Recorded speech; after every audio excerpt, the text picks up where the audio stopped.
to know that COVID-19 has not caused much health implication. There has not been much death like it's been recorded in other countries. But the economic impact is glaring for all of us to see. Even in this period, there has been significant opportunities. There's more people are adapting to green strategies. More people are protecting the environment within this lockdown. So there's a much opportunity for us as climate activists, a much opportunity for us as safer energy activists to be able to utilize this opportunity to be able to make impact for ourselves and our country. This is the main reason why 350 Ghana, reducing our carbon, we decided to embark on this at this monumental time. So without much ado, I'll call on our brother Prince to give us a brief idea of the state of renewable energy in our country. Just to a very short presentation about how far we have gone as a country, and then where the opportunity lies, and what we are supposed to also be able to utilize in this time of COVID-19, even though we are still in this time of new normal, I must say. So, my brother Prince, if you are here, can you please tell us the state of renewable energy, a little bit presentation about the state of renewable energy in Ghana? We are not still live, but you can still use the hashtag that I said, Africa VUCA, Friday for the future. Thank you very much, Prince. Can you please take over?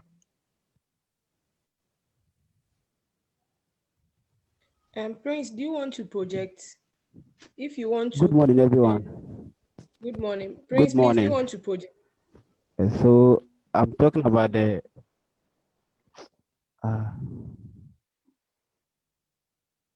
I won't project. I'll just. Okay, thank you. I won't project. So since I have only 5 minutes, let me go to the main points. Ghana is looking forward to diversify its power resources as its reliance on the hydropower makes it particularly vulnerable to drought.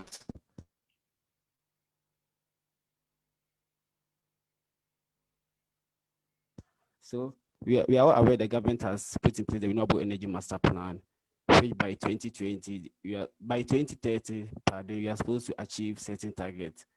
So as part of the plan, government hopes to generate between 150 to 300 megawatts of small or medium hydro dams, and also distribute about 2 million solar lanterns.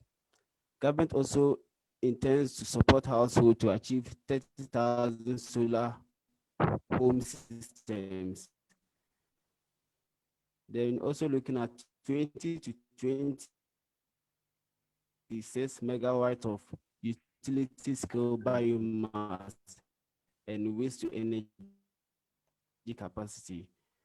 And also when we talk of the wind scale energy capacity, government is targeting between 150 to 250 megawatts, and also 50 to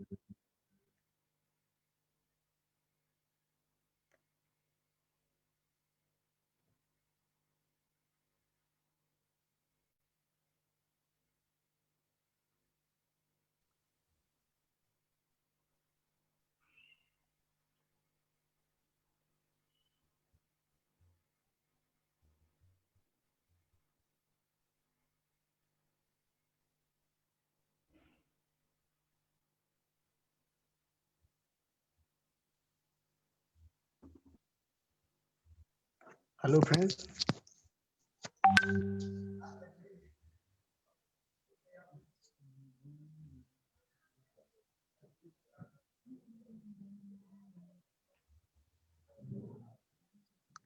Prince, can you hear me?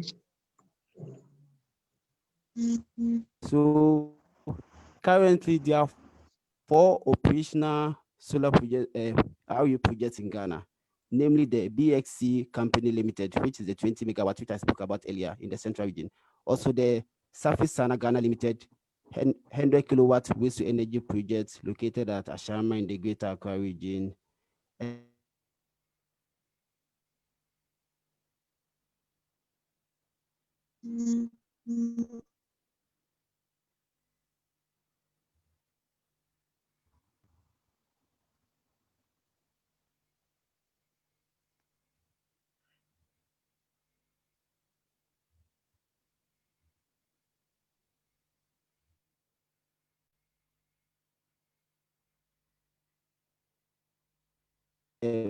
MENEC Technology Solar Project. And it is located within the premises of Casapleco. It's a rooftop solar in the country at the moment. And with the National Rooftop Solar Program, which was implemented about from 2016, we have about 1,068 systems, which is projected to generate about 20 megawatts of energy. And the second phase also focused on the rural areas. And in that, about 200 houses were connected with solar energy. In terms of hydropower, currently there are three main sources of hydropower in Ghana, and they have a total capacity of 1,580 megawatts. At present, the potential hydropower sites in Ghana, we have about 22 small and 70 medium-sized unexploited sites with capacities ranging between 15 to 100 megawatts and a combined capacity of 800 megawatts. The, an ongoing project in terms of the hydropower is the Pualugu Dam, which is also solar. It's a hybrid project in the sense that it has the hydro aspect and also has the solar aspect, which will give a combined power generation of about 110 megawatts. In terms of biofuel, Ghana has a strong potential for biofuel production due to the abundance of jatropha and oil palm plantations. And a company called Biofuel Africa, operating in the Gonja in the Yendi district in the northern Ghana, are using the jatropha in producing biodiesel. Ghana Cocoa Board is also in partnership with UK's Nottingham University and a local university to develop a biopower prototype which will use cocoa waste for energy generation in rural Ghana. So far, we have biomass cogeneration plants which use sawmill residue and oil palm waste to generate electricity. So the total of that, all those facilities operating in Ghana as at now, gives a total energy of 6 megawatts. And examples are the Kwai oil mill, the Benso oil mill, and the Chofopraso oil mill facilities. So in terms of wind energy, currently there is no facility which is feeding the national grid, but plans are underway by VRA and other independent power producers to establish windmill facilities. But at the moment, we don't have any windmill energy supplying energy, windmill facilities supplying energy to the national power grid. Thank you.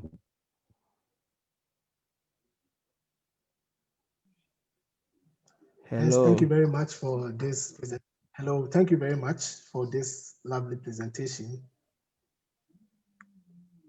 And we are particularly excited that you have been able to give, within this short period that we are given, an overview of what Ghana is doing with renewable energy. We are particularly grateful.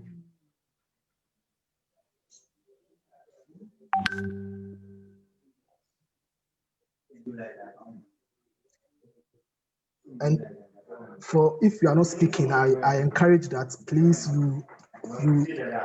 you switch off your video, so as much as possible you'll be able to maintain a very good internet. I entreat that if you're not speaking, you mute yourself as well, so that we may be able to get any feedback from anybody. And then, as I mentioned, we are, as I mentioned on our Facebook, is Ghana reducing our carbon, and then on Twitter is 350 Ghana, and then on IG it's also 350 Ghana. You can use this following hashtag, tag at our President Akufo-Addo, at John Dramani Mahama, at the First Lady, using this hashtag, Africa Buka, fight climate injustice, Friday for the future, just recovery. Go Ghana, Go Renewable, and then Climate Strike. So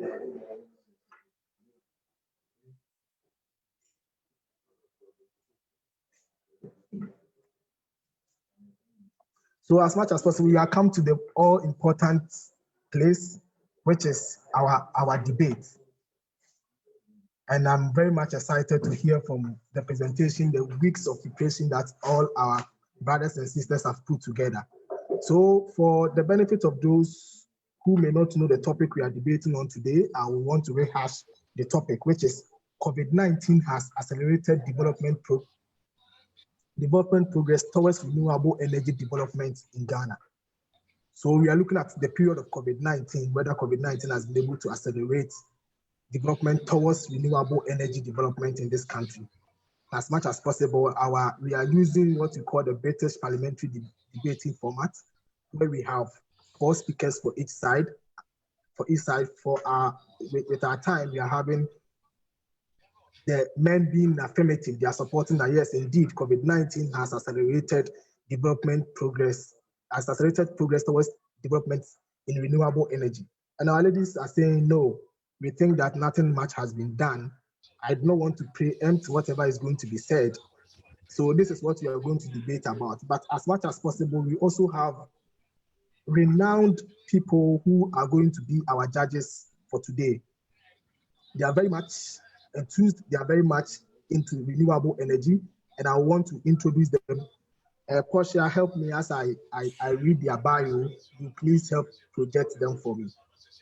So the first judge who help us to adjoin the winner for our debate, as I said earlier on in my intro, it's not so much about adjoining winners, it's about so much sharing and then improving.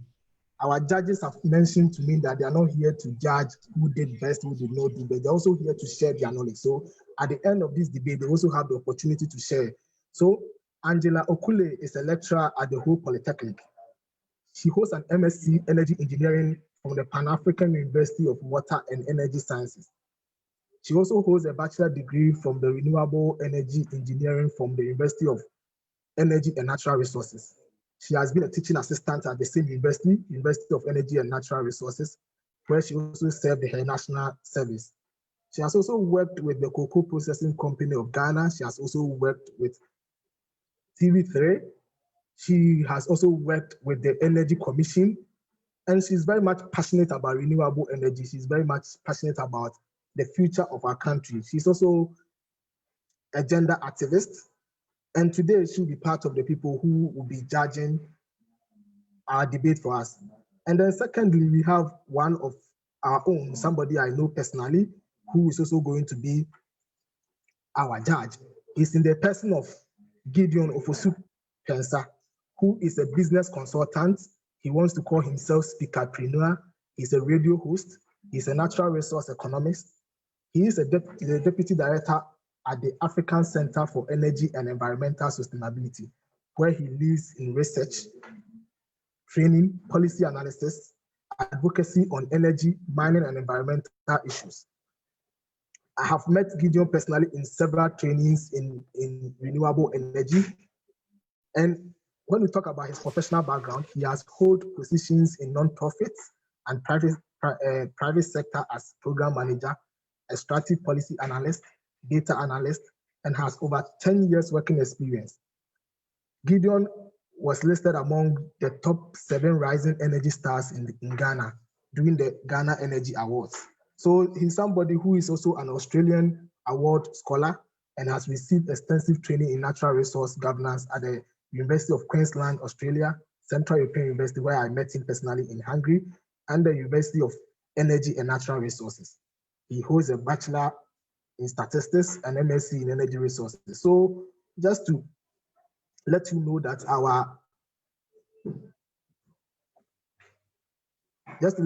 our judges are very much poised to give us a very insight when we are even done with our debate, and we will also go on an unbiased judgment on whatever is going to transpire here. So as I said earlier on, our debate is going to follow the British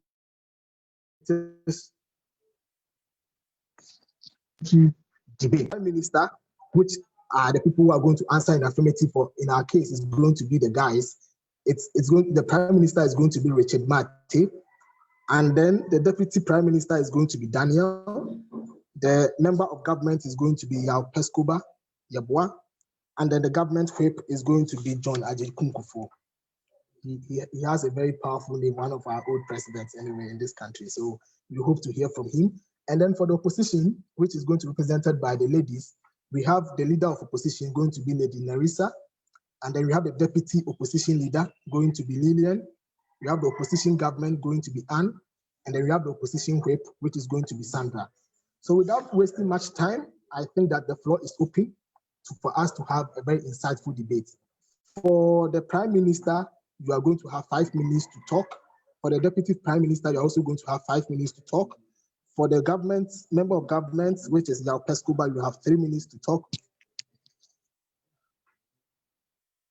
You have 3 minutes to talk. And then for the government, which is John Ajukunkofo, you also have 2 minutes to talk, making 15 minutes for the guys. And then for the leader opposition, it also followed the same trend. So without much ado, I want to call on Richard Mate, who is the Prime Minister, to be able to introduce and tell us what their stand are, whether in the fact that why they support the fact that COVID-19 has accelerated development towards renewable energy in this country. Richard is very much passionate about climate and is a climate enthusiast. He has been volunteering a lot in this country for safer transition. And at this time, we want to hear from Richard as we open up the debate. Thank you very much. Hello, Mr. Bekum. This is Gideon Okosupiasa here. I would like to interject a little. I have a concern. Okay. Yes, Richard, please, Gideon, please go on. Yes, so before Mr. Mate comes in, what I want you to do is to go through the time allocated to each speaker again, and then the name. It is key to our record. Okay. I'll do that for you, Gideon. All right. So for Richard Mate, who is going to be the Prime Minister, he has 5 minutes to talk. Richard. And then the Deputy Prime Minister is Daniel. He also has 5 minutes to talk. And then the member of government is going to be Yao Pescoba Yabua. So Yao, I'll be using the first name from now. He has 3 minutes to talk. And then the government whip, which is John, also has 2 minutes to talk, making 15 minutes for the guys. Okay. Gideon, is it okay? Yeah, that's correct. All right, so I'll go to the ladies. Okay. The ladies, we have the leader of opposition, which is Lady Narissa. Narissa. It's Nerissa. Narissa. She has 5 minutes to talk. She opened up the debate for the ladies. And then the deputy opposition leader, which is Lillian. Can we please mute ourselves? If you're not talking, can you kindly mute yourself so that we don't get any feedback? Thank you very much, guys. And then we have the deputy opposition leader, which is represented by Lillian. She's going to talk for 5 minutes. We have the opposition government, which is Anne. She's going to talk for 3 minutes. And the whole debate will be summarized by the opposition whip, which is Sandra, and she will talk for 2 minutes. Gideon,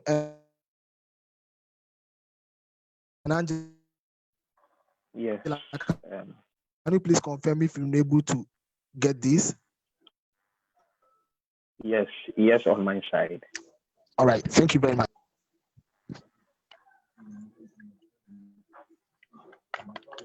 And then Angie.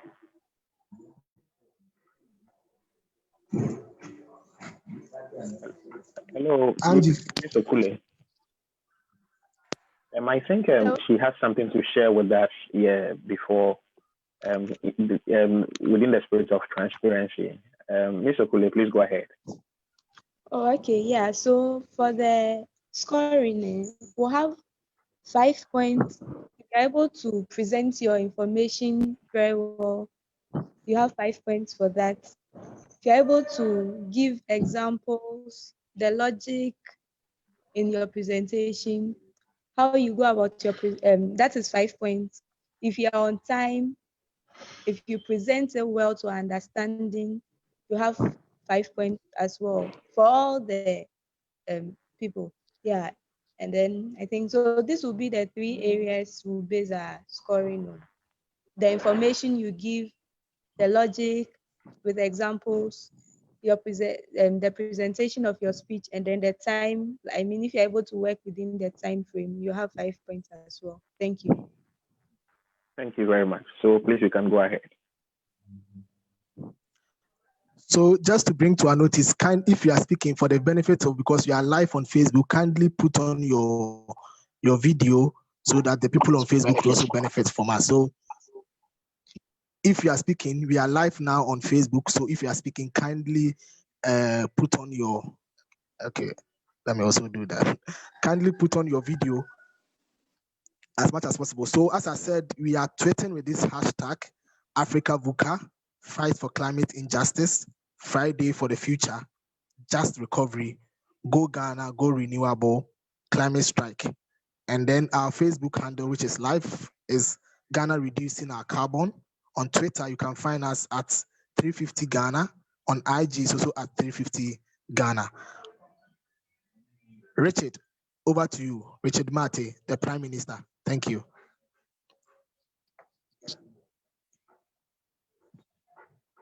Sorry.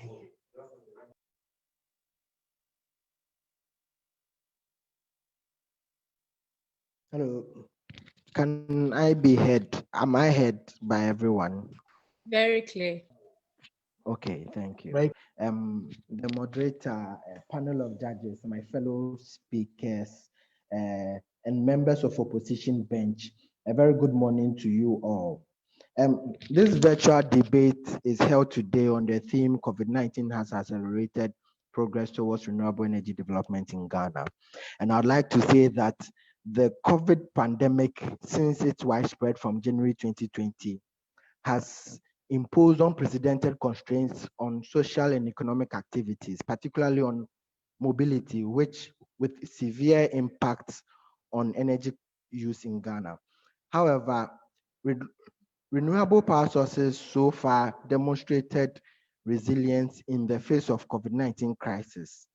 The share of renewables in Ghana's electricity supply has been stable compared to the shocks experienced by the fossil fuel generation due to shortfall in oil and gas production and drop in oil prices. Despite this resilience, renewables growth is expected to increase in 2020 and post-2020 with the construction of new solar projects in the country. Adding to these, low oil and gas prices are making renewable energy technologies less cost competitive in the country. It is also worth noting that government has made unprecedented efforts to accelerate renewable energy transition in this COVID pandemic by making investments in renewables a key part of its 600 million Ghana cedi stimulus package for SMEs to reinvigorate the economy. COVID-19 has also cleared the path for renewable energy in Ghana by changing lifestyles. From a policy perspective, the government, more specifically the Ministry of Energy, is doing very well to formulate, evaluate, and monitor the implementation of policies related to renewable energy subsector. This is seeing a target of 30 megawatt renewable energy penetration in the energy mix for 2020 alone. This move, combined with the falling cost of renewable energy generation, has led many to envisage a significant increase in renewable energy investment. From an investment perspective, there has been some large investment moves made in the renewable energy since the outbreak of the COVID pandemic. The 50 megawatt Bui Power Solar Plant, the 5 megawatt solar plant for Apollonia City by Axcon Energy Limited are all proof of investments in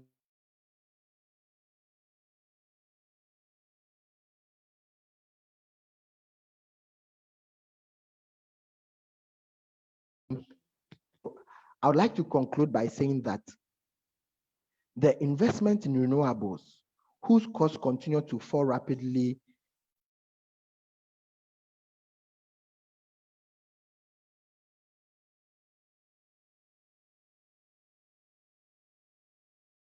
in this COVID pandemic season. All these points to the fact that COVID-19, despite its impact on the economy and the people of Ghana, has also accelerated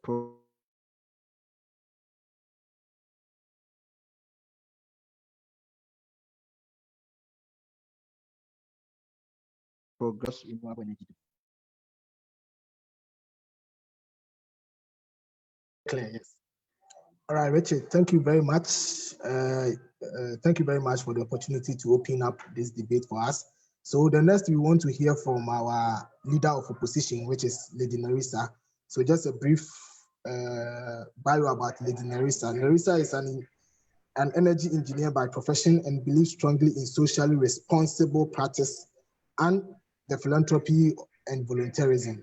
So she is a community-based advocacy, and she has been doing this to help that we reduce our carbon as a country.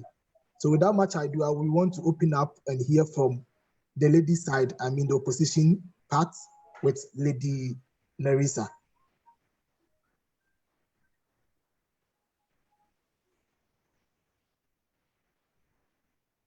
Hello.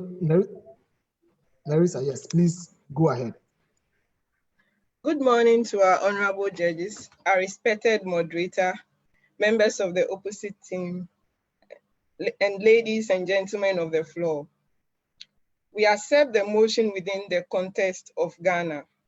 As the first speaker for the opposition, I will present one argument and will also refute some of the arguments presented by the Prime Minister. In an interview granted by Mr. Joseph Kujo, Ghana's Deputy Minister for Energy responsible for finance and infrastructure, on the impact of COVID-19 on Ghana's power sector to the African Business Magazine on the 5th day of August 2020, Mr. Kujo asserts that Ghana's power demand has not adversely been affected by COVID-19. However, construction activities in the power sector have been hit hard due to private sector involvement in the development of renewable energies. According to the minister, some contractors serve force majeure notices indicating that global movement restrictions have affected supplies of equipment and materials as well as personnel for the projects. Some projects have also suffered delays due to inability of contractors to clear imports from ports. Where then is the progress the Prime Minister and his team talk about? The 50 megawatt Bui power plant and the 5 megawatt Apollonia power plant were projects that had already been initiated, and it wasn't started during the period of COVID-19. Also, the Prime Minister spoke about an expectation, and I quote, he said that renewable energy penetration is expected to rise. We are talking about now. What has happened? Has there been progress? Not expectation. He also talked about monitoring and evaluation. Monitoring and evaluation of renewable projects does not imply progress. They should come and show us the progress. Thank you very much. Thank you very much, Lady Nerissa, our leader of opposition. So as I said, we are tweeting with the hashtag #AfricaVUCA, fight climate injustice, hashtag Friday for the future, just recovery, go Ghana, go renewable, and the hashtag climate strike. So you can tweet us at Ghana 350 on Twitter and at Ghana 350 on IG. And then on Facebook, which we are live now, it's also Ghana reducing our carbon. We entreat that as the conversation goes on, we all are tweeting, we are all engaging, because this is the only way you will be able to how do you call it, get the impact that we desire with this debate. This debate must not be only limited to us. So let's use our social media channels. Let's use our phones to be able to make the impact that we are. Thank you very much, the leader of opposition. Now you want to hear from the Deputy Prime Minister in the person of Daniel, who has 5 minutes to talk. So Daniel, the floor is open for you to give us your insight on why you think that COVID-19 has accelerated development towards renewable energy in this country. Thank you very much, Daniel.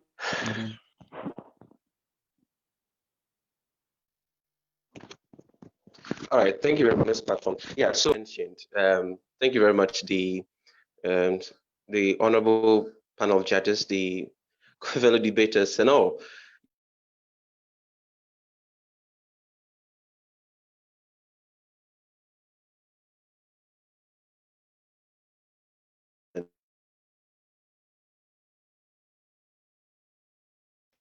His cameras must be on.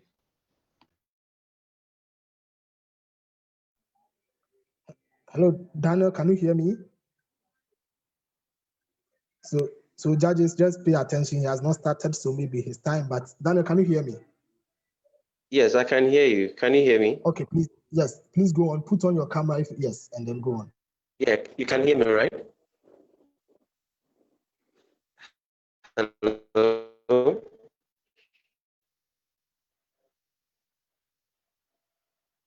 Hello? Hello, Daniel. I can hear you. Please go on. I can hear you. Please go on. Okay. All right. That's fine. All right. Yeah. So I'm saying that progress simply doesn't mean that only infrastructure, but progress also means consultation and having dialogues and review of parliamentary acts. So you need to understand that to base one's argument on only infrastructure will be misplaced. And Nerissa was asking the first speaker against the motion said we should show evidence. Now there's evidence to that fact that Power Africa has announced the disbursement to solar companies to provide off-grid electricity to 288 healthcare facilities across sub-Saharan Africa. So you need to know that these attention, please. He has gone beyond the boundaries of the debate. It's in the context of Ghana. Solar. And this solar. So, yes, and that's what I'm saying. $6 million in grants is going to benefit Ghana in the sense of investing in healthcare.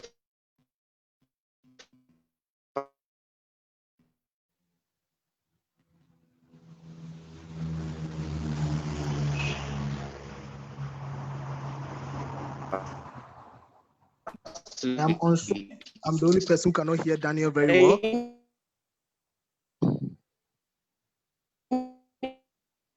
To know that according to the World Bank, the reports on electricity indicated that of healthcare facilities in Saharan. Can you hear me? Hello? Yes, Daniel, we can hear you. Please go on. Please go on. Okay. I think maybe I need to put the video off. Yes, I don't know if you can. Yeah, put the video off so that we can hear you. That is much better. You can put the video off and let's hear you clearly because your time. Put the video off and then I think it will be much clearer. Forgive Daniel for putting the video off. All right, go on without the video.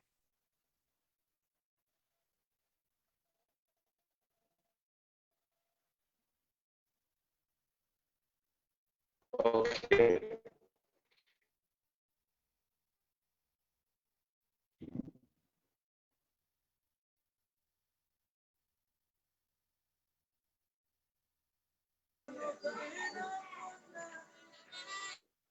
Oh.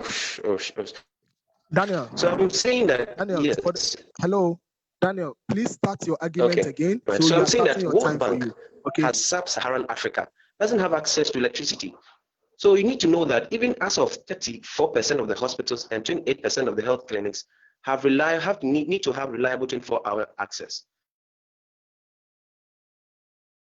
So Power Africa, $1 billion in grants to support solar. I don't know when I'm off. You can hear me, please.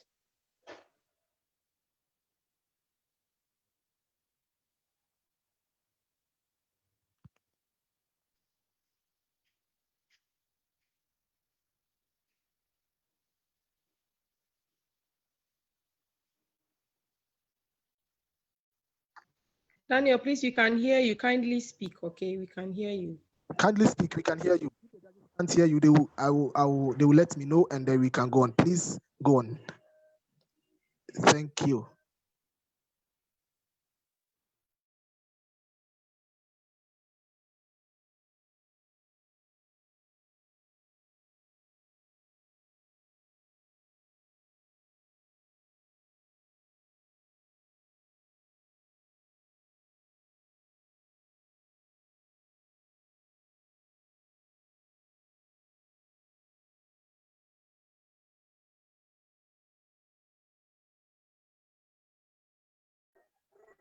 Hello.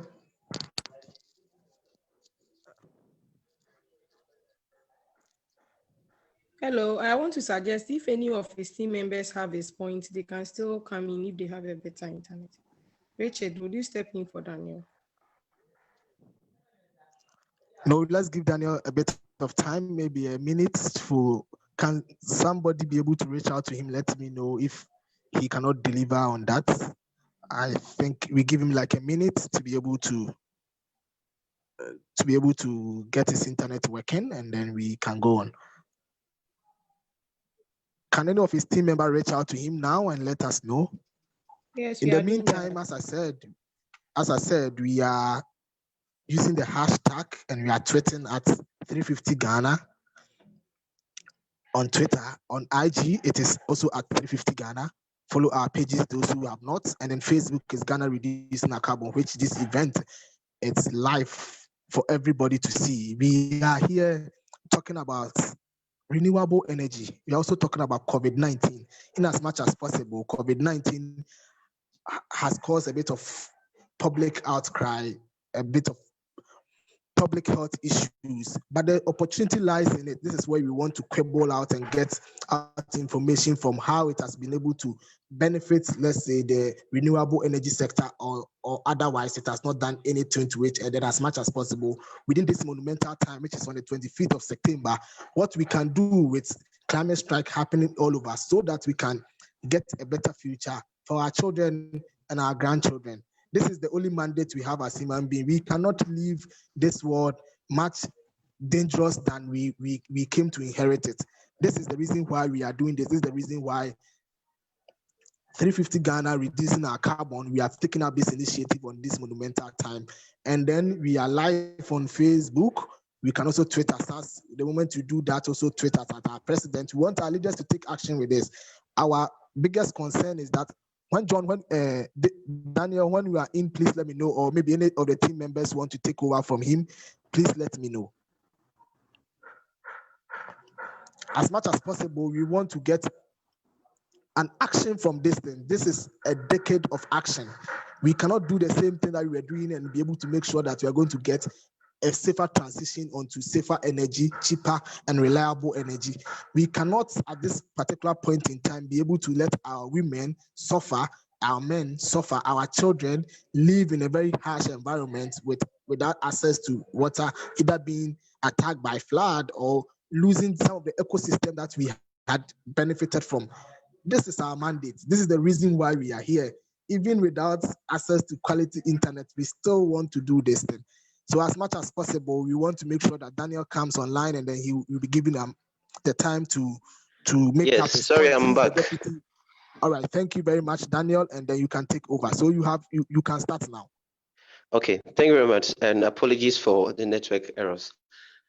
Yeah, so just as we are looking at the conversation or the debate that's centered on renewable energy and how COVID-19 has made Ghana progress further.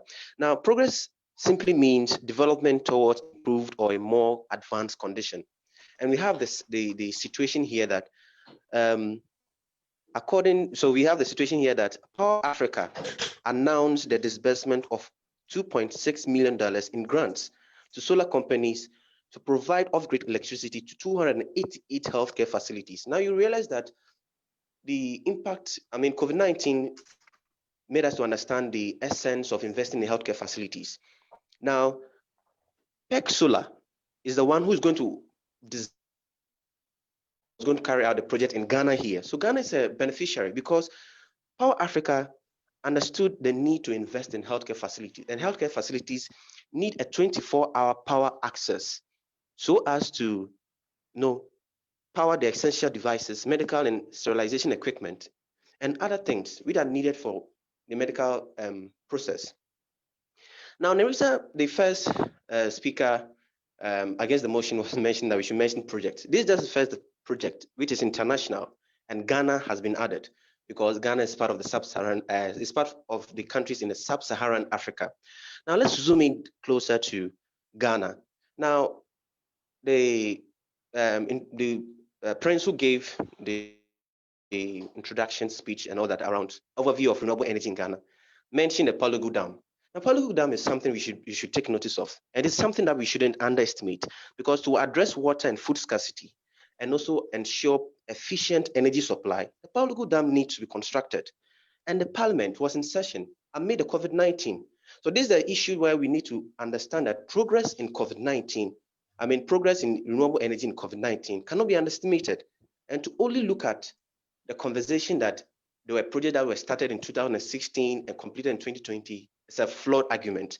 So we need to look at, one, the Palugu Dam. We need to look at Power Africa, which are more recent. And even as today, it was announced today. So our fellow co-debaters need to understand and be abreast with the current happenings. Now, on an individual level, as citizens, individuals working on to ensure that we progress in making renewable energy part of Ghana's energy supply, Richard Quatten invented a solar-powered hand-washing sink. Each and every person here has been washing their hand and making sure that it doesn't use a filthy hand to touch the eyes, mouth, or nose. Now, so to say that, to underestimate the impact of COVID-19 in pushing the attainment of renewable energy in Ghana is something that needs not to be appreciated or need not to be looked at, because it makes us not look as an uninformed, but also makes us as a people not appreciate the things that are going on. Now, according to World Bank, on the report on electricity access in sub-Saharan Africa, 60% of the healthcare facilities in sub-Saharan Africa do not have access to electricity. And of those that do, only 34% of hospitals and 28% of health clinics have reliable 24-hour access. Now, what will you say? I'm moving only in the terms of the health sector. Now, let's look at the oil economy. The oil economy experienced a great shift because there was, one, a depressed in demand, and there was also a disrupted supply, and the oil economy was not spared. The US oil economy recorded its lowest, even moving into negative. So this needs to tell you that people started rethinking and started asking themselves questions. If we need to build new facilities, new isolation centers, COVID-19 has shown us we need to invest in our healthcare facilities. We need 24-hour power supply. Why then don't we look at the solar energy component? Why don't we look at these things? And no, the Renewable Energy Act, the Renewable Energy Master Plan have stated that government needs to move towards that section in order to contribute to the 10% renewable energy mix they want to attain, which has now been moved to 2030. So, panel of judges and co-debaters, time will tell us that COVID-19 has really indeed given us the opportunity to reinvest and to rethink and to understand how much we have to invest in such development. Just to speak on some facilities where were rolled out, as the first debater against the motion was saying, she needed examples. I've mentioned just 3, but on the individual level, we've experienced a shift in the oil economy. Persons, taxi drivers were on campaigns, demonstrations, advocating for reduction in fuel prices. Now we need to understand that there are fuel prices. Now, moving to renewable energy means a reduction in solar and a reduction in air pollution. There are solar taxis. These are companies that are in Ghana. The revision of the Renewable Energy Act. These are arguments that we are talking about. And I'm saying that progress doesn't simply mean only infrastructure, but even stakeholder consultations, dialogues. These are the things you are looking at. And there have been stakeholder consultations, which are ongoing, even at the private level. 350 Ghana Reducing Our Carbon had to go into various communities, various district assemblies to speak to them and let them have the renewable energy component in their medium-term development plan. Would you say, and would you undermine this aspect of 350 Ghana reducing our carbon, moving on to attain and to help Ghana achieve renewable energy amid COVID-19 crisis. Now, we were all exposed because we needed to go out there to work. We halted projects. Now, at this point, we need to reflect and ask ourselves, do we undermine our activities, or do we act as if there's nothing ongoing and just say that, let us be, COVID-19 has not facilitated or has not pushed the frontiers of renewable energy in Ghana? On this note, I'll just say my co-debaters and everyone listening need to understand that my people who are debating against the motion don't understand, are not abreast with the current issues that are happening. And I will urge them to currently visit citynewsroom.com to get more updates on the issues that are happening. Now, in the business sector, citybusinessnews.com has an issue that raised concerning businesses tuning towards solar energy, powering their hubs with solar energy. The Australian Commission is solar powered. Now, these are things you are looking at, and I think, we can appreciate it better. Thank you very much, and we hope to get more from them. All right, thank you very much, Daniel, the Deputy Prime Minister. And as much as possible, we are very grateful. For those who just joined us today, our motion, or what you are debating on, is that COVID-19 has accelerated progress towards renewable development in this country. And just to hashtag those, just to rehash what our brothers who are in the affirmative, as in the men, are saying. They are saying that indeed there has been a lot of financing stimulus packages that has been given to companies into renewable energy within this period. It has come to the fore that health infrastructure needs to be 100%, receive 100% energy. So that is the main reason why within this period, a lot of infrastructure project has gone into renewable energy. The revision of the Energy Act. And now our ladies are saying that no, within this period, there were lockdown, there was nothing happening. There were no even supply of these goods, which most of us in Ghana are not producing. So why then can we say that during the time that there was nothing, there was no movement of goods and services? How can we say that there has been an acceleration? Even our energy ministers are admitting that more has to be done to be able to make sure that anytime you get such a pandemic, you'll be able to curb it. So nothing has been done. At this juncture, we want to hear from the deputy opposition leader in the person of Lillian. Lillian has 5 minutes to talk, and then we want to hear from her whether she has the point to buttress what they have been saying all this while, and then be able to give us new insights as to the reason why they think that COVID-19 has only caused health implications. It has no implication on the renewable energy sector or progress at all in this country. Thank you very much, and then we want to hear from Lillian. Okay, thank you very much. I just want to touch on what Daniel said earlier on. He was talking about. Can you show your video? Okay, so let me. Can you start a video? Your internet is. Okay, so yeah. So as I said earlier, I wanted to start with what Daniel said. Daniel was talking about Richard, the one who created the solar sink for the washing of hands. Daniel, I wanted to ask you a question, but I don't need an answer though. How many of us are using the solar powered sink? That is the question to answer later. If your video, I think it's I have a problem. Yeah. Lillian, maybe you can pause your video and then it will be much clearer. Yes. Yeah. So pause the video and then it will be much. Okay. Is it okay? Yes, we can hear you. All right. So I posted a question to Daniel earlier on, and I think he needs to think about it as time goes on. So let me start. As the opposition leader of as the deputy leader of the opposition, I would like to present an argument against the deputy prime minister's presentation. So there was a decision by government to partially absolve electricity bills by consumers within the period of April, May, then June.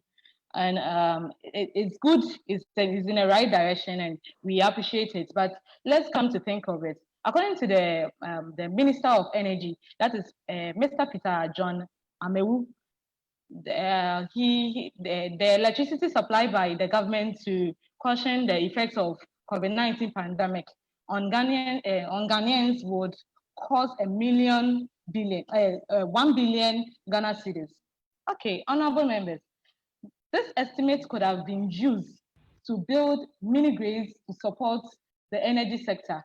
Even before the pandemic, the government announced that you make sure the districts and the municipal assemblies that we have around get access to solar to be able to introduce the community itself to solar. I think using this money for using this money to give it as free or giving it as a support to electricity for the privileged ones, it could have been used to start something, to start with the assemblies to be able to get the community to be aware of what RE is. Also, I wanted to, the role being played by the minister to provide mini grids to off-grid communities cannot be underestimated. However, government support is key. Government support is key for renewable energy development and the expansion of electricity access to the over 200 islands and 2,000 lakeside communities that remains without electricity access. The government of Ghana had an unprecedented opportunity to invest in renewable energy as a key part of encouragement package to increase electricity access in deprived area communities, but government chose to absorb the electricity bills of the privileged in society.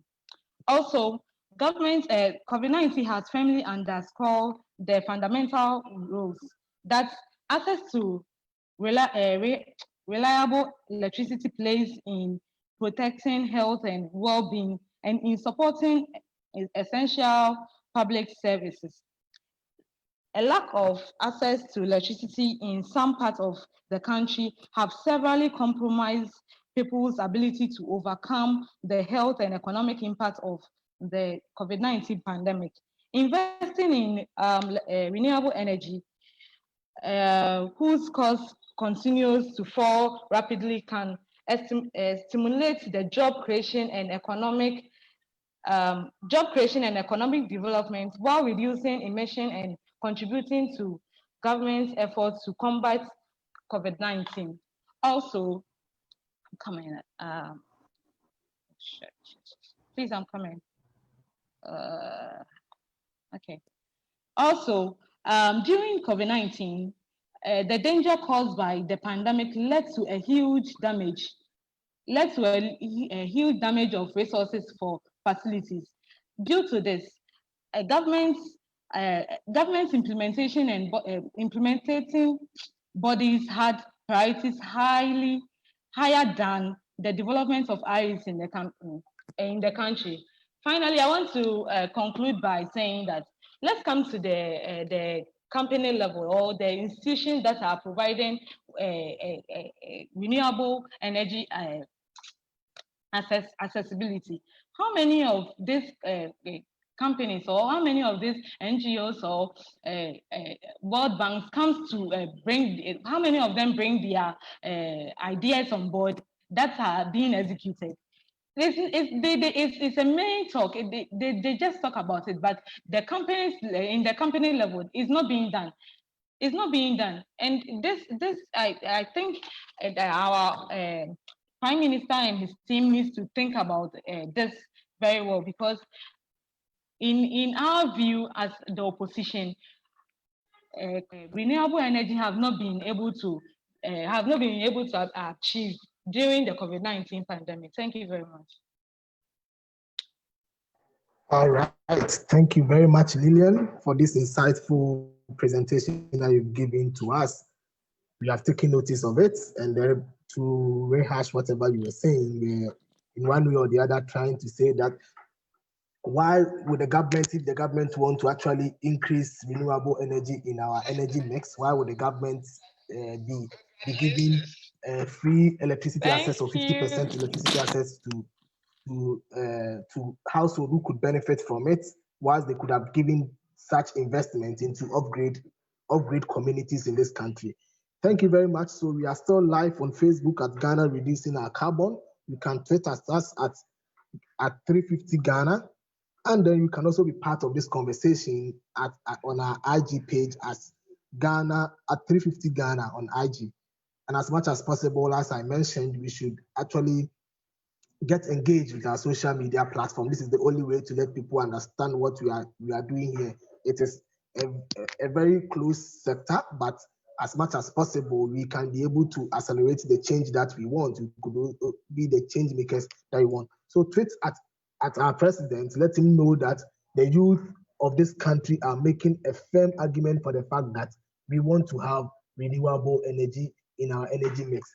One way or the other, we want to go back to our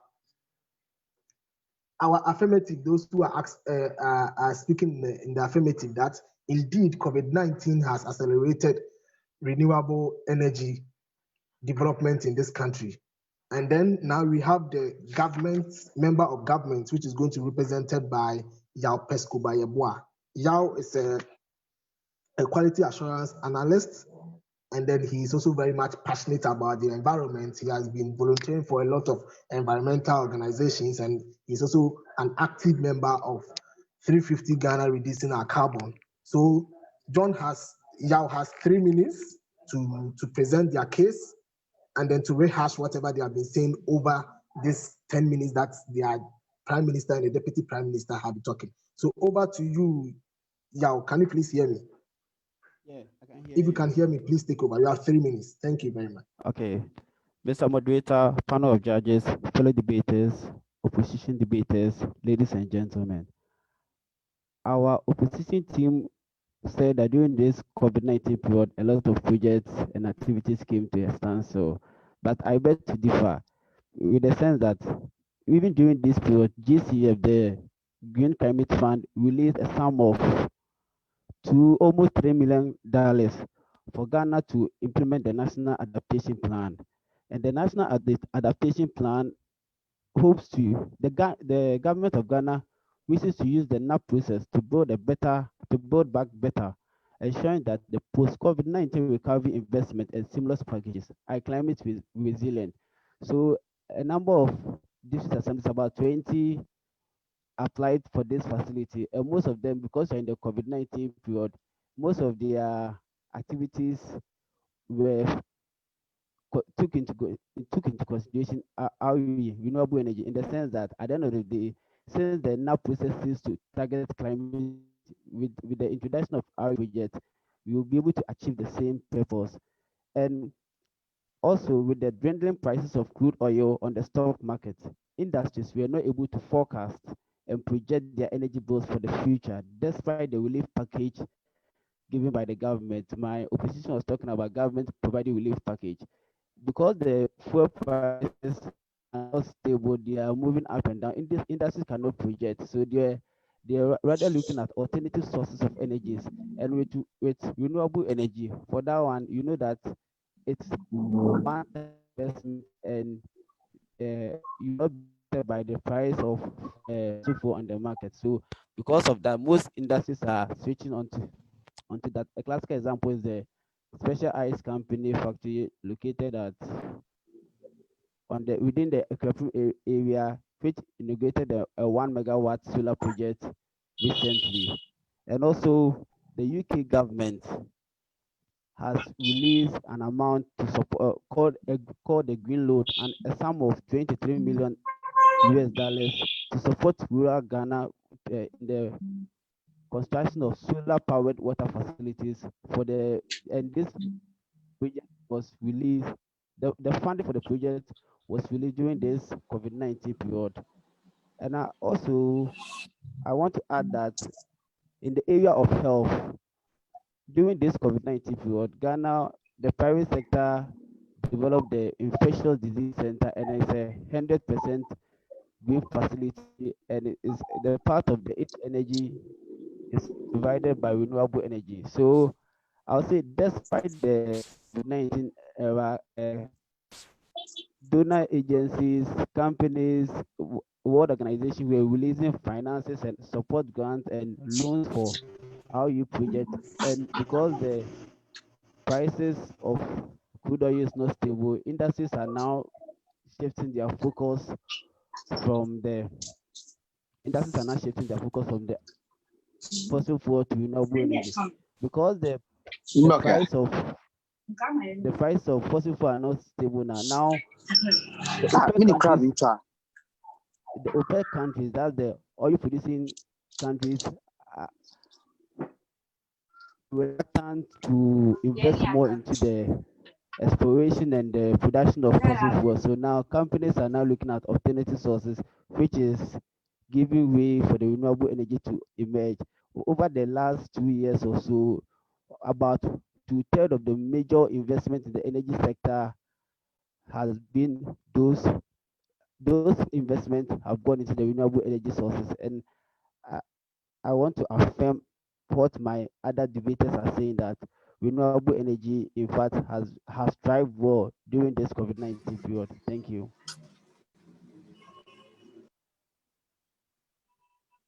Thank, thank you very much, Yao. And you can put on your camera now, just to make your internet very stable. Throughout your argument, you're making that, yes, indeed, the Green Climate Fund has released a lot of funding to the government of Ghana to be able to accelerate renewable energy. And this was done within the period of COVID-19. We are talking about the National Adaptation Plan being also adapted within this period. We are talking about a lot of organizations that are going green within this period of COVID-19, having known that they need a reliable source of energy, and that's the main reason why most of them has been able to adapt, are going green within this period. And thank you very much for that insight. Now we want to hear from the ladies, and for those of us who just joined us, our debate is on the topic: COVID-19 has accelerated development towards renewable energy in Ghana. And those who are answering the affirmative, the guys, they are saying that yes, indeed, a lot of project has been done throughout this period. And our ladies are saying no, nothing much has been done. It is same lackadaisical attitude towards renewable energy.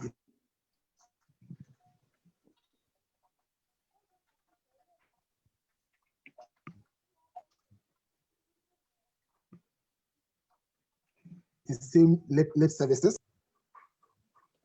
in the person of Anne. So Anne, if you can please hear me, presentation in support of the argument, you have 3 minutes to do that. Thank you very much. Before Anne, you come in, my judges, are you around? Angela and then Gideon, just to be sure. Can I hear from you? Yes, we are here. We are enjoying. We are really learning a lot. All right, thank you so much. I thought I lost. All right, so Anne, you can please go. Thank you very much. Well, in all things said and done, it's time to judge the book by its color. Good morning to my fellow colleagues and honorable judges. Point in time, COVID-19 was just a virus affecting human body, and now a good judge for the world stability and climate change backup. Only the well-prepared bridesmaid was able to see the bridegroom when he finally arrived. So said the good book, Matthew 25, verse 1 to 3. And my fellow colleagues have said it all on how Ghana failed tremendously controlling usage of fossil fuel and renewable energy projects and its policies during the COVID-19 pandemic. Don't let us close our eyes on Ghana Vision 2020 agenda set up by the Ghanaian government, which was aimed to develop an infrastructure to achieve 10% of renewable energy and energy efficiency technologies as part of national demand for energy in Ghana 2020. Not only it's being sustainable for our environment, but also has a social and economic impact. Energy. Now, the Energy Ministry And the minister is giving free bills to ECG, and also thinking of using all the 80 million for the grid support. What happened to our local economy communities without grid? And the social life involved on SDG 3, 6, 7, and 8. So for those who don't know the SDGs, SDG 3 says good health and well-being. SDG 6, clean water and sanitation. SDG 7, affordable and clean energy. And SDG 8 says decent work and economic growth. Instead of using all those 18 million on degree support, I would suggest that they can also look and back up or empower or reinforce the Get Up 2007 project that failed within 1 year, and also the free solar system in 2017 that also failed within 1 year. Can also boost the social economy in our country and the livelihood. In conclusion, fellow colleagues and honorable judge, what will you do within 10 minutes when the grid goes off? This is a good question for you. Thank you. Thank you very much, Anne. And then throughout your presentation, we're saying that in 2017, there was a free solar project. What happened to it? It wasn't it COVID-19 an opportune time for the government to be able to increase, upgrade people onto the grid, or give more solar to people in the off-grid communities? Can those who are arguing in affirmative, in our case, the men, that within COVID-19, any of our off-grid communities has been added to the grid or has been given solar panels? These are the questions that you are putting across. Please, we are live on Facebook. Ghana reducing our carbon. Can you please also ask the President Akufo-Addo that what has he done in the sector of renewable energy? Tweet at him. Tweet at our opposition, the biggest opposition party in this country. Let them know that the youth are very much concerned about our future, our generation. Most of us are very much concerned about our children unborn. We want to make sure that they inherit a very safer earth than we did. We want to make sure that they're able to experience a very conducive and resilient economy, not so much of one that will cause a bit of harsh on them. So the last person for the men, which is the government whip, is here to deliver his speech. He's here to summarize everything that they have been saying all over this presentation, that indeed COVID-19 has accelerated growth or development in the renewable energy sector. This is what they are saying, that there are a lot of projects, there are a lot of private sector financing that are coming on. There are a lot of things that has been achieved within this period of COVID, simply because we became very much aware that our health sector needs a lot of energy. They need to be 100% fully renewable so that we're able to curb infectious disease like this. They've mentioned the infectious center that was done by the private sector. Are all stimulus packages, they are all projects that has been done within this period. And it was because of COVID-19, that is why we became aware. Our ladies have said it all. They are also not much in agreement. They said, no, nothing has been done within this period. COVID-19 has not changed anything. If for nothing at all, you could see that the stimulus packages we are giving to SMEs, we are rather giving it to schools, we are giving it to companies who are already striving and not companies in the renewable energy sector.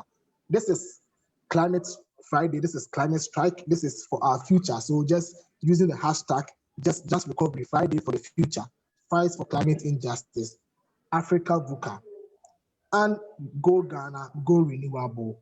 Tweet at almost all those who influence policy in our country. Tweet at the influential presenters in this country, and then let the youth be at the forefront of renewable energy. So I will give it to John Ajayi-Kunkufo. He's not our former president. He has a very powerful name, but he's not our former president. John Ajayi-Kunkufo, who is the government whip, to summarize the whole argument that the gentlemen have been making throughout this presentation. John, if you can hear me, please take over from me. Yeah. Hello, can you hear me? Yes, the moderator. Loud and clear, John. I think my opposition team has learned a little bit of economics in both their secondary and tertiary education. So let me just pick some few economic principles with regard to how COVID-19 has accelerated investment in Ghana. Hello? Hello?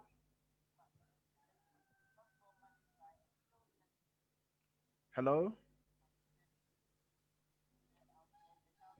John, we can hear you. Okay. So I would like to move to economics. How COVID-19 has really developed in Ghana in a positive way. By the newspaper dated 22nd September 2020 from the Daily Guide, COVID-19 has absolutely strengthened the economy by negative 3.2%. That's a fact. This statistics goes a long way to affect the real gross domestic product for the second quarter, April to June of this year, in terms of volume as compared to the same year in 2019. Economically, the shortfall in GDP percentage that means that household, firms, and government are in top for reduction by the income and expenditure approach of gross domestic product for Ghana. Most firms within the boundaries of Ghana are therefore being faced with high production costs, which accrues from the economies of scale faced by these firms. The moderator, in order to accelerate and resurrect a dying business, producers and owners are hereby switching to renewable energy to cut down production costs, decrease their tax burden by increasing their tax holidays, tax rebates, and all tax incentives guaranteed by GRA, and also attract prospective investors. In the quest to find investment solution, the moderator, as the going concern principle says, initiated by the International Accounting Principles, most businesses and even government agencies are switching to renewable energy. This increases revenue generation of such businesses, attracting them to possible funding opportunities, just like the Power Africa and the World Bank and other international financial corporations. It actually introduced them to loan facilities, shares, grants, bonds from other climate green investors. So the moderator, I'm of the view that COVID-19 has really accelerated renewable energy development in Ghana. So my team and I, we affirm our position and we state clearly that renewable energy development is in progress. Thank you. Thank you very much, John Ajikunkufor, who is not our former president, who served from 2000 to 2008. John is a climate activist. John wants the country to increase the renewable energy mix in our energy transition policies. This is what John is after, and then the team are all after. Now we want to hear from the opposition whip, who is the last speaker for the ladies, who are arguing that indeed nothing has been done within this COVID period. It is the same thing. It is the same story. It is the same lip services that the government is doing.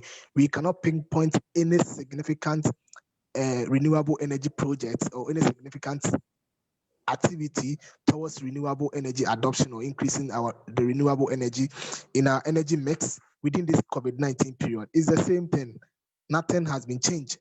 And if you want to go by and then celebrate this mediocrity, nothing will be able to happen in this country towards giving our children a safer period.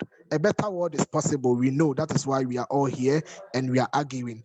It's more about exchange of ideas. We are live on Facebook at Ghana Reducing Our Carbon. And then at Twitter, you can tweet at us at 350 Ghana, on IG 350 Ghana, using this hashtag. As much as possible, I want to entreat all of us. If you're not tweeting all the things that you are hearing here with the National Adaptation Plan, a lot of things that you are hearing here, we entreat you to be able to use this hashtag, Africa VUCA, Fight for Climate Injustice, Friday for the Future, Just Recovery, Go Ghana, Go Renewable, Climate Strike, to be able to let this message within this conference or this debate go out to those who make policy in this country. This is the only way we can see change. So Sandra, if you can hear me, please, you are the opposition whip and you are the last speaker for the ladies. You have 2 minutes to make your presentation and your summary. Thank you. Hello, can you hear me? Yes, Sandra, I can hear you. Yeah. If you can show your video, that'll be perfect if it's good for your internet. Yeah. I don't think so. I'm just trying to see.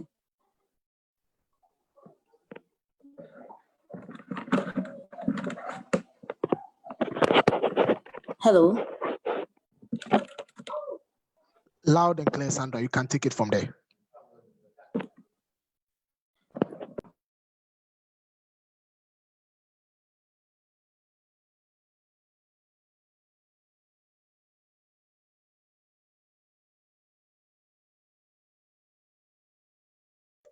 Hello, Sandra. Are you there? Hello, can you hear me, please? Yes, please. I can hear you. I hope everybody can, so you can take it from there. Okay.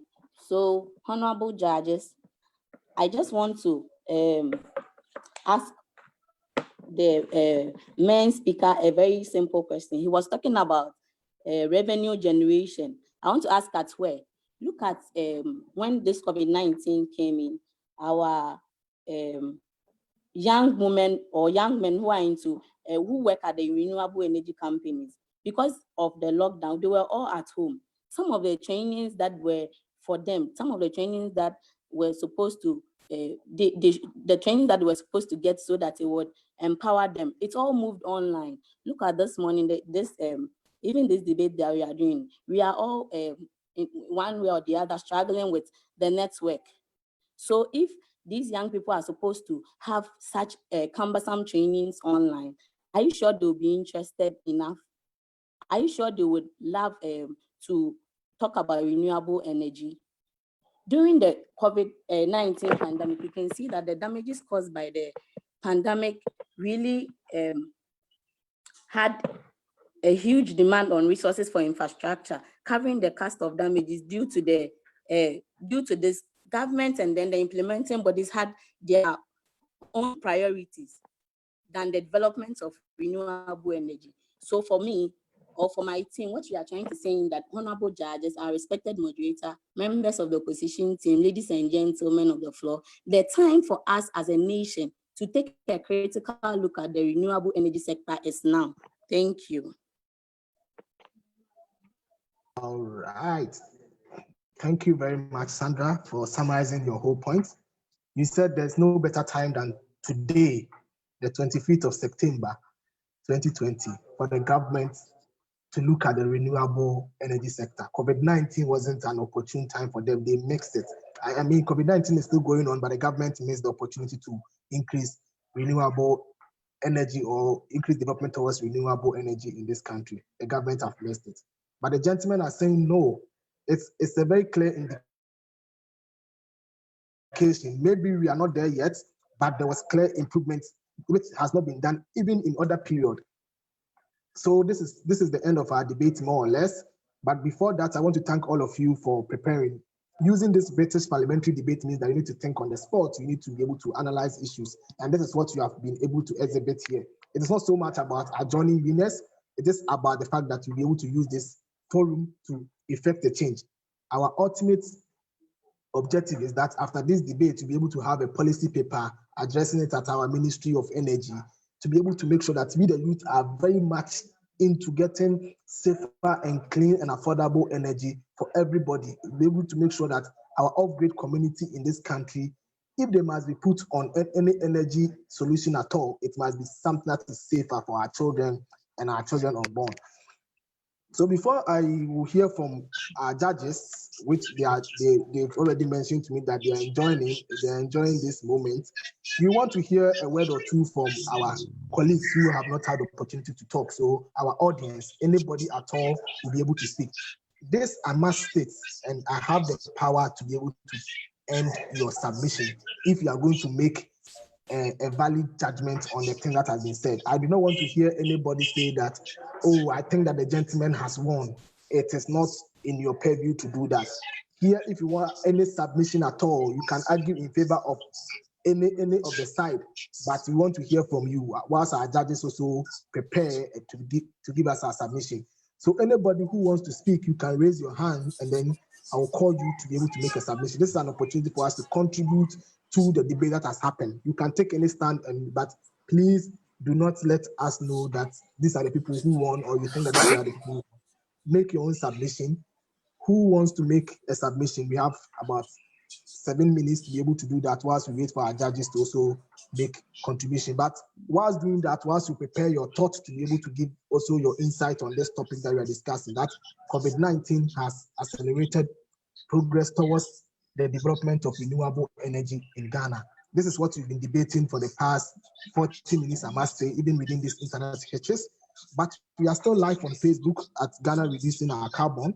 We are on Twitter. You can find us on Ghana at 350 Ghana, at 350 Ghana also on IG.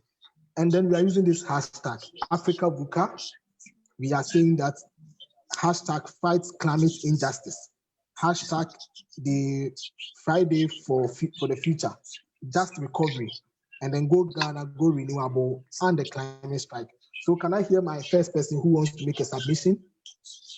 All that has been said, what is your contribution? What is your stake? What do you want to say about?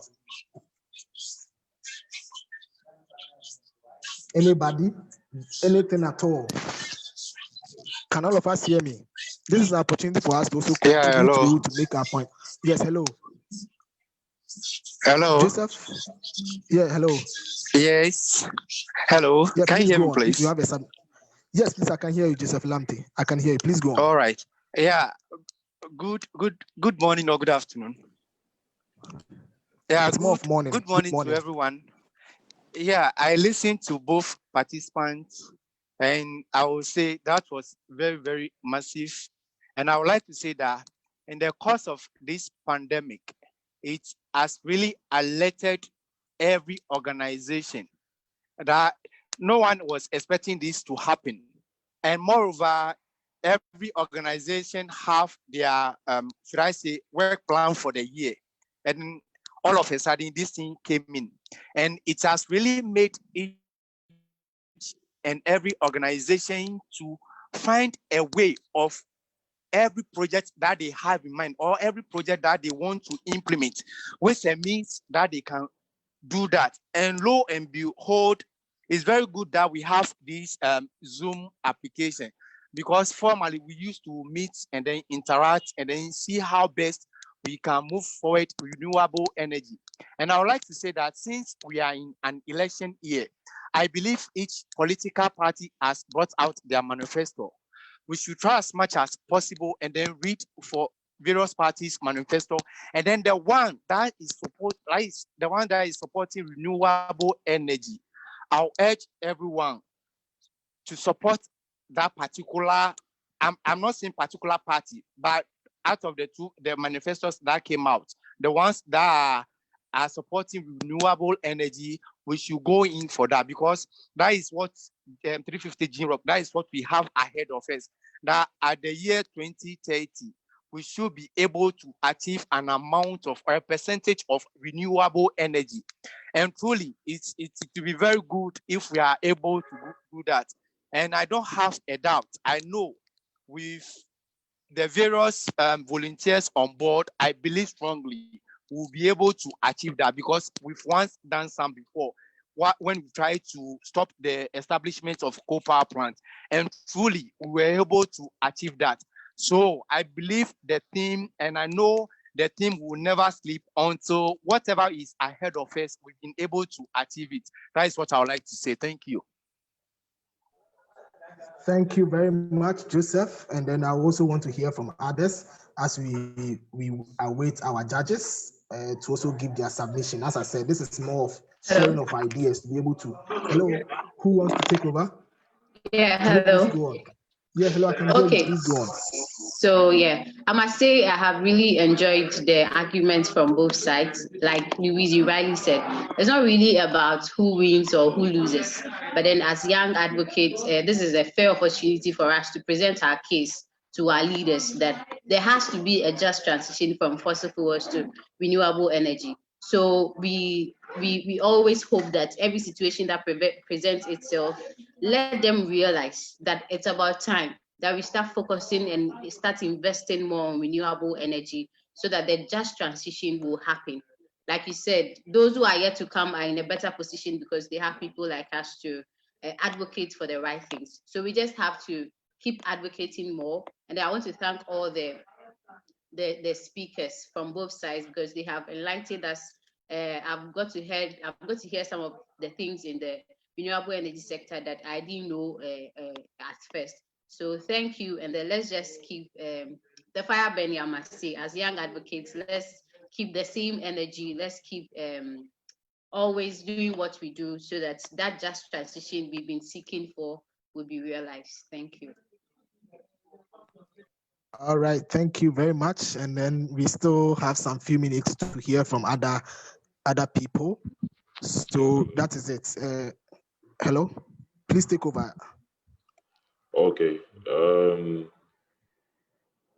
I would like to say we should look at the political aspect of this whole COVID situation and RE. Now, with the COVID pandemic, it's a global pandemic, and the first measures have to be taken. Those are emergency measures. So this has opened the eyes of everyone that the regular source of energy that we do rely on can fail us anytime. And with the gentleman that invented the solar hand washing basin is also another enlightenment that there are other sources or there are other ways we can do things, not the usual way of doing things. So I think COVID has also opened our eyes to the fact that we should look at alternatives. So the best that we can do is to make RE the most attractive alternative, and also educate more people on it. And probably it will become the main source, but we have a long way to go. And I think we are taking the right steps. The most important thing is we need to enlighten more people about the benefits of RE in their daily activities and also as part of infrastructure plans. So it can become a part of requirement when you are putting up a building. It can be like you should have 30% or 40% of your energy source from RE. So these are some of the things we can also push since COVID came in and has opened our eyes to the fact that the regular source, like with fuel and all that, is not reliable. Anything can happen, but RE is always there unless there is a natural disaster where we cannot access it. But apart from that, it's a daily source of energy that we can tap from. Yeah, this is what I have to say. All right, thank you very much for that presentation. And as we said, we are using the hashtag AfricaVUCA, fight for climate injustice. And then I'm adding one to it, just transition. And then we have the just recovery, go Ghana, go renewable, climate strike. We cannot do the same thing and be able to get the same results at the same time. This is an eye-opener for all of us, no matter the stand that you are. We all have the baseline that RE is the way to go. RE is what we must do. So as much as possible, we also have our petitions. We entreat that all of us sign this petition. The link has been sent in our chat box. Please sign this petition and then let us make a case for RE. Let us make a case for just recovery, just transition. Let us make a case for renewable energy in this country. Let us make a strong case that the youth are in support of this. This is what we want. This is what we want for our children yet unborn, and this is the way to go. I will take another one, and then to ensure that our judges, are you ready to make your presentation? But if anybody is ready to talk, can we please make the last presentation and our judges can come in? Gideon and then Angela, you can put it in the chat box whether you are ready to make your submission. Once I wait for another person to tell us, as we said. So anybody else who wants to contribute to what we've been discussing so far as we wait for our judges? Anybody else? And then keep on tweeting, keep on letting our influencers, our policymakers, anybody at all, your friends, your family, let them know that this is the way to go. Most of us need the education. Most of us need the education, yes. So Angela will share the results. That is what as I said, it's not so much about the winner or a loser in this. It's more about idea sharing, and our judges are just up to that. But just for us to be able to improve, that is the main reason why we are joining Arena. For me personally, it's not about that. It is about the fact that we are learning, and as much as possible, we are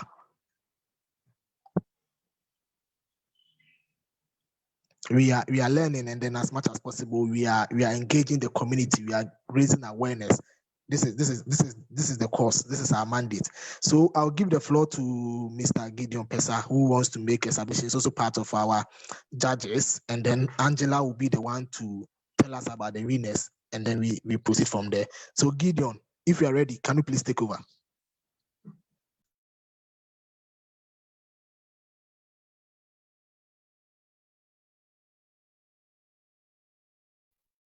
Can you hear me? Hi, everyone. I can hear you clearly, Gideon. Excellent. So I might say that we've really enjoyed the convo so far, and then we've really enjoyed the debate. At a point in time, I was intimidated by the name of Mr. J. Kufuor, but I later realized that he's not the J. Kufuor that I was expecting. Now, I would want to engage a little bit, and because we are all learning here, I think the Prime Minister and then the Deputy made a point on the decline in oil prices, and then as a matter of fact, that has rather increased the progress towards renewable energy. Is that correct? Maybe they can turn their microphones on. Any of you, Mr. Mate, Mr. Is it Daniel? Daniel?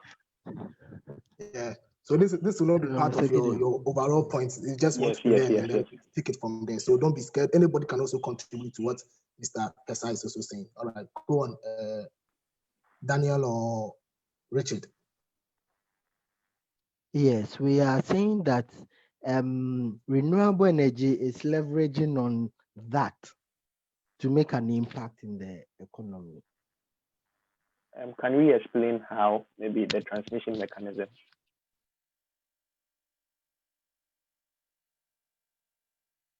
Yeah, so Okay. I made mention of the fact that when you look at the renewable energy sources in the country, they have become stable as compared to the fossil fuel generation, which have experienced shocks because of the shortfall in oil and gas production and the drop in oil prices. Okay, so thank you very much. I must say that from the perspective of energy markets and then energy security, one of the factors that is a contributory factor to energy security is when we have energy affordability. In this case, if you are discussing Ghana, that has a major of its energy mix being a thermal component. If a shock on the national price of crude oil, at a point in time, it went negative. What it meant was that producers were even begging people and paying people to come and lift their produce. Now, you also realize that nations around the world also made energy security services, health services, in addition to other key services, as critical or essential services. So in our case in Ghana, when most of us were asked to sleep or to be within our homes, energy sector was very critical because it was seen as an essential service. And then to an extent, the trade sector. So what it rather meant was that the dip in the oil prices rather served as an incentive. Okay, the dip in the oil prices rather served as an incentive for oil-dependent countries like us. When I say oil-dependent countries like us, Ghana, we produce crude oil, but we don't consume our crude oil through our energy generation. So what it means is that we rather we largely import crude oil into our generation. So what it means is that the dip in the prices rather becomes an incentive for you to rather get in more, to buy more, in order to ensure that your supply is not disrupted.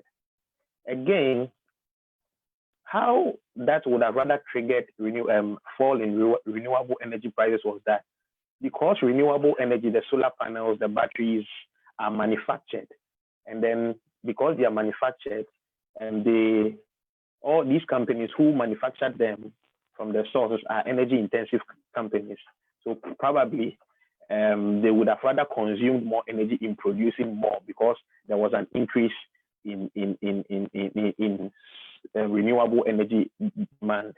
The data does not suggest so.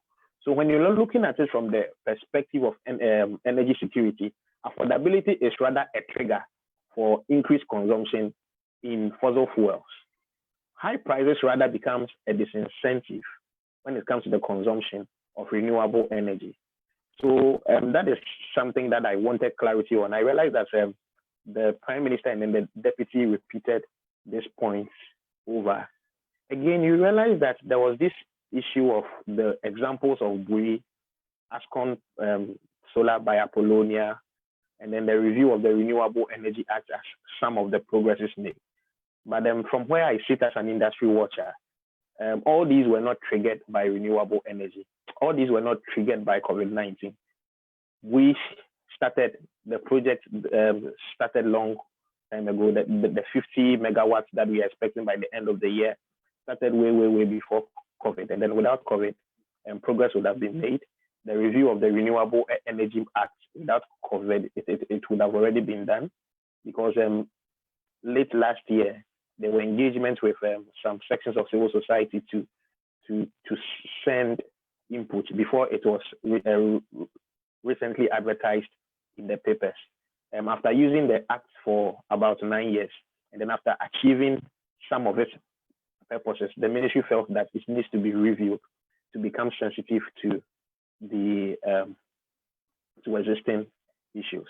I also want to comment Daniel on what he said. He rather defined the issue of progress, and then he said that even the virtual engagement that we are having now is a progress on discussions around renewable energy, which I felt that it was a plus. The issue of the solar hand washing and then all that was also a plus. Now, one of your speakers also mentioned the National Infectious Disease Center. I am not sure, I have not been there, but when I went to the website and then I looked at the certification that they have. The certification that they have and the carbon that they are saving is not as a result of the use of renewable energy.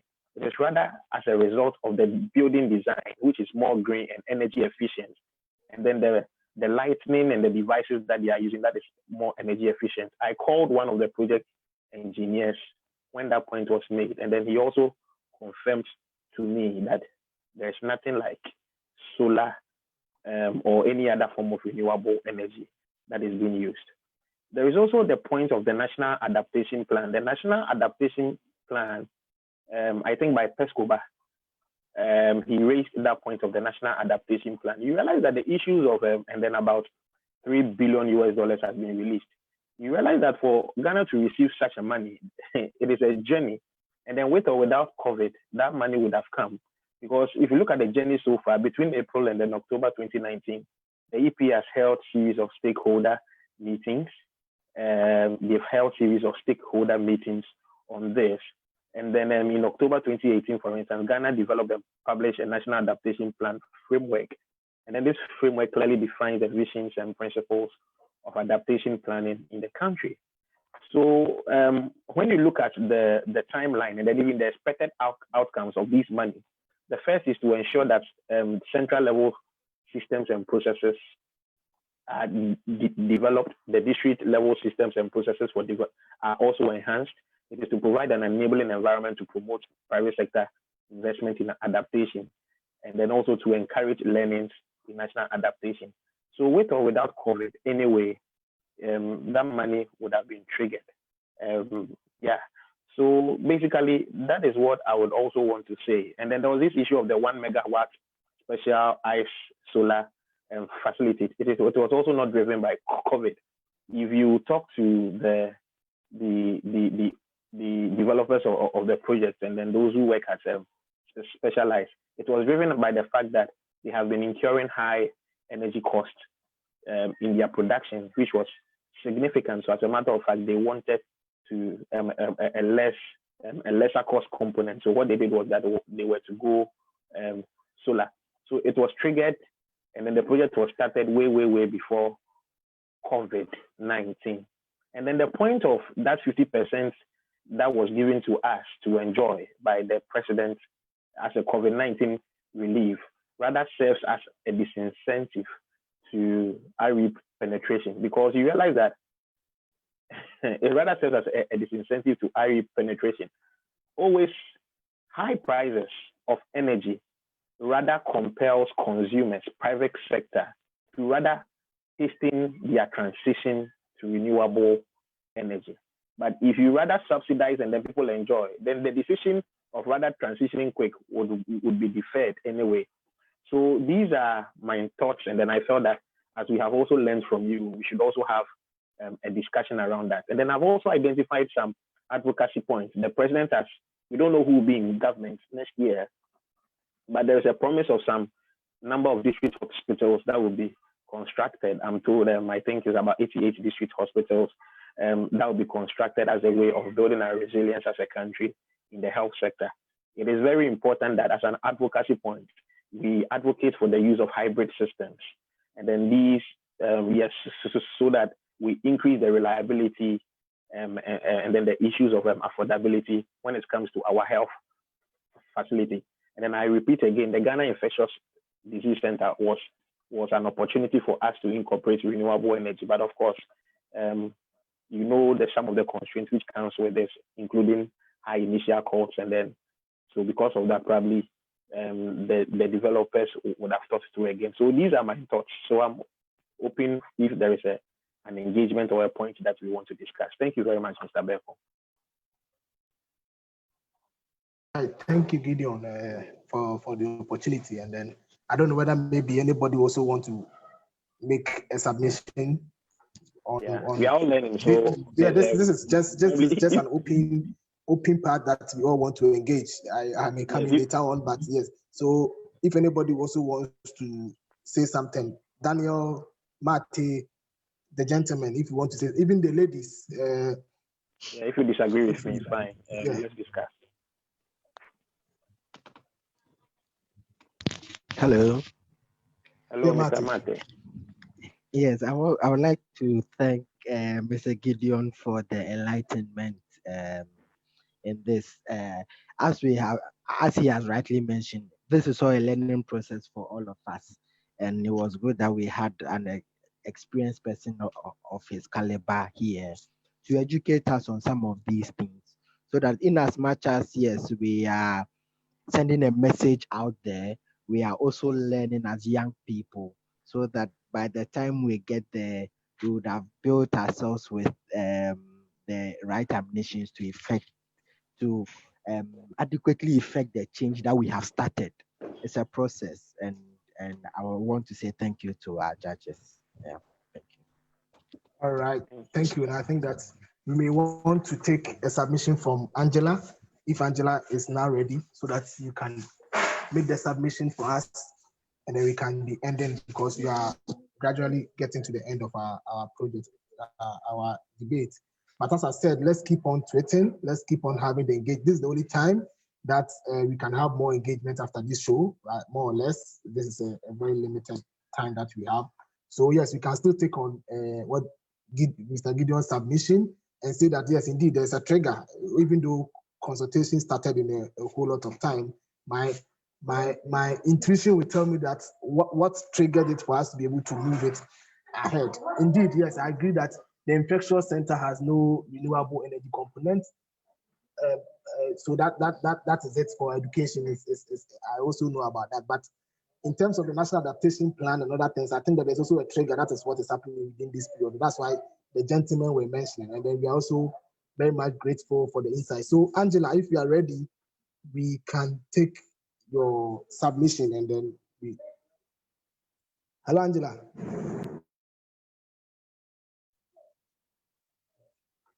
As we wait for Angela, one of our judges, we also are saying that hashtag fight climate injustice, Friday for the future, climate strike. Today is a very instrumental day. And then we have the just transition. We are live on Facebook at Ghana Reducing Our Carbon. On Twitter, you can find us at 350 Ghana, and then on IG, the same thing at 350 Ghana. Angela, are you ready to project the results for us?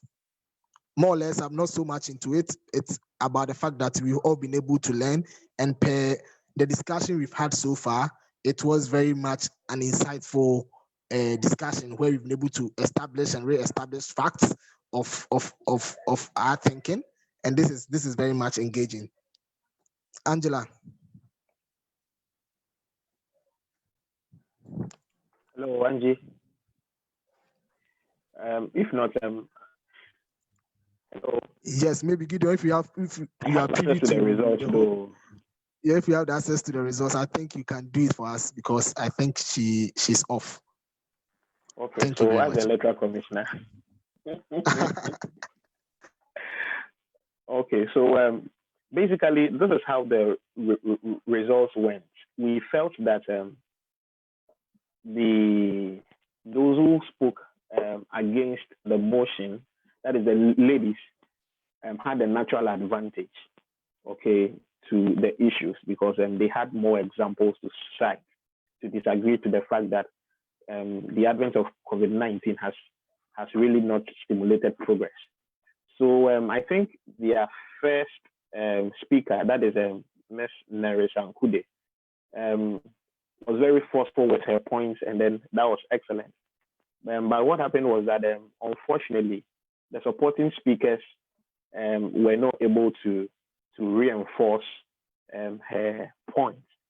So as I said, they really had a natural advantage, but the supporting speakers were not able to do that enough.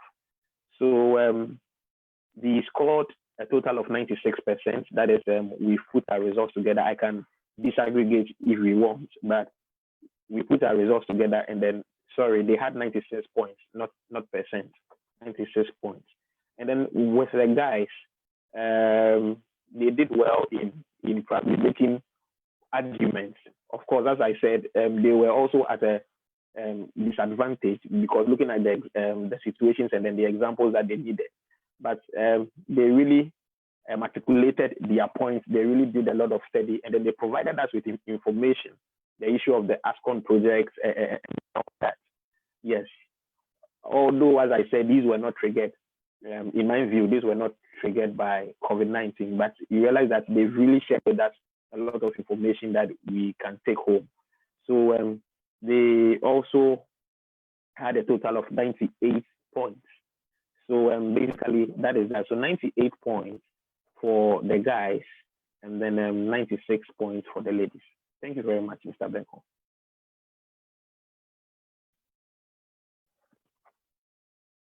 Sorry.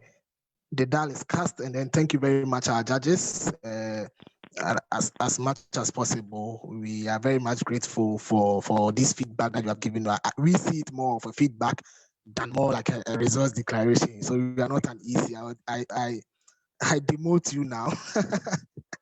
So thank you for the insight. We want to take some few perspectives from our Facebook Live, and then from Empire. I'm not sure if I mentioned it. She is saying that in the quest to find investment solution, the moderator, as part of the ongoing consent principle initiated by the International Accounting Standard, most business and even government agencies are switching to renewable energy. This increases the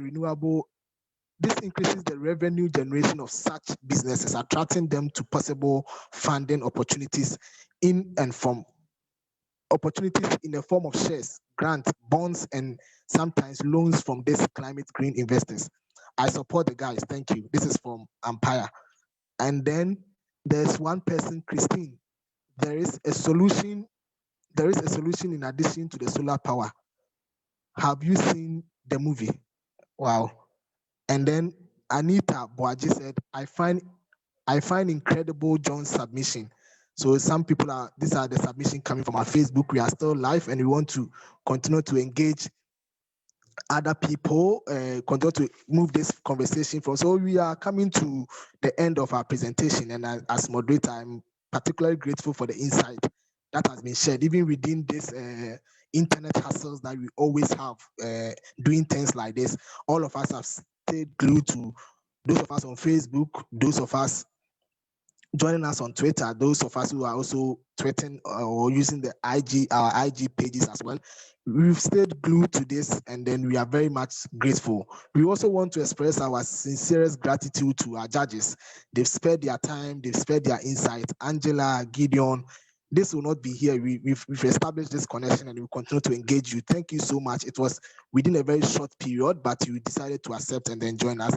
We also want to thank our debaters. It is not easy researching. Sometimes you be, as our Mr. Gideon said, you be at the disadvantaged side, but you all put in so much energy. John Ajekum Kufuor in your team, and then Nerissa in your team. You have put on so much energy to spark this conversation, to start this conversation. This is what we need, and this is what you guys have provided us with your research, with your insight. Thank you very much. And then all the organizers, thank you so much. So it is still 350 Ghana reducing our carbon. This is our own contribution to the just transition that we want in Ghana. This is our own contribution within this monumental time on the 25th day of September 2020. We are particularly grateful to everybody who made time to join us. For those of us who had few internet hitches, we are particularly sorry. This will be recorded and we shared, but as much as possible, please sign our petition that are in the link, and then continue to use the hashtag and continue to engage with us. Africa Fight Climate Injustice, Friday Climate Strike. And then page, it is 350 Ghana. And then we have on IG, it is 350 Ghana. And please sign the petition, and then this is it. After this, we want to actually have a policy. We want to have a policy document sent to the various policymakers and industry players in this, and let them know that the youth of Ghana are in favor of renewable energy. The youth of Ghana, no matter what financing mechanism, we think that when there's leadership, when there's will, there will definitely be a way. Thank you very much, and then I hope to see all of you in another forum at another time, and let's continue to engage. Thank you, and congratulations to the guys, congratulations to the ladies, congratulations to everybody who made time to be part of this insightful conversation. Angela, Gideon, once again, thank you very much for taking time. Portia and your team, and then our Africa team, thank you so much for the opportunity. Thank you so much. And our IT guys, our social media guys, thank you very much for the time. And then I'll catch you guys later. I'm your humble moderator for today's show. I'm Kofi Owusu-Beko. Thank you very much and enjoy your day. Thank you. Bye, everyone.